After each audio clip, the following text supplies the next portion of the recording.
Three, two, one. Perubahan fisik.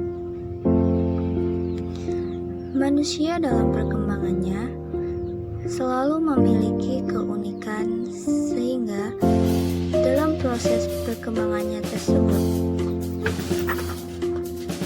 manusia butuh proses belajar terus-menerus dari bayi hingga akhir hayat. Perkembangan yang terjadi akan menghasilkan perubahan-perubahan di dalamnya.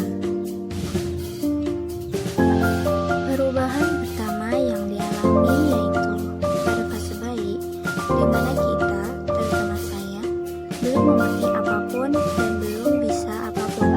Tetapi dalam fase bayi ini, saya mempelajari cara berbicara, cara tengkurap, sampai cara berjalan. Setelah saya berhasil melewati fase ini, perubahan yang dapat dilihat yaitu perubahan fisik. Perubahan fisik bukan hanya perubahan yang diukur dengan bertambahnya berat ataupun tinggi, tetapi perubahan-perubahan yang terjadi pada tubuh, otak, kapasitas sensori, dan keterampilan motorik.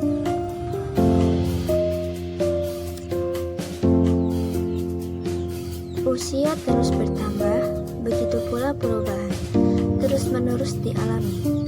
Selanjutnya, saya mengalami masa anak-anak. Di masa anak-anak, saya memiliki rasa ingin tahu yang lebih, serta ingin mengenal banyak hal dan menginginkan banyak hal. Pada masa anak-anak, saya merasa ingin selalu diperhatikan oleh orang tua atau bisa disebut ingin dimanja. Perubahan yang saya alami ini bisa saya sebut dengan perubahan emosional dan perubahan fisik. Selanjutnya, masa remaja.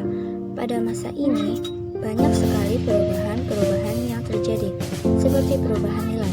Pada masa anak-anak, nilai yang sudah ditanam di keluarga saya yaitu hormat orang tua dan sopan santun. Di masa remaja, orang tua menanamkan lebih banyak nilai, contohnya nilai agama, nilai sosial, nilai kebudayaan, dan lainnya. Selain nilai, perubahan yang tak henti yaitu perubahan fisik.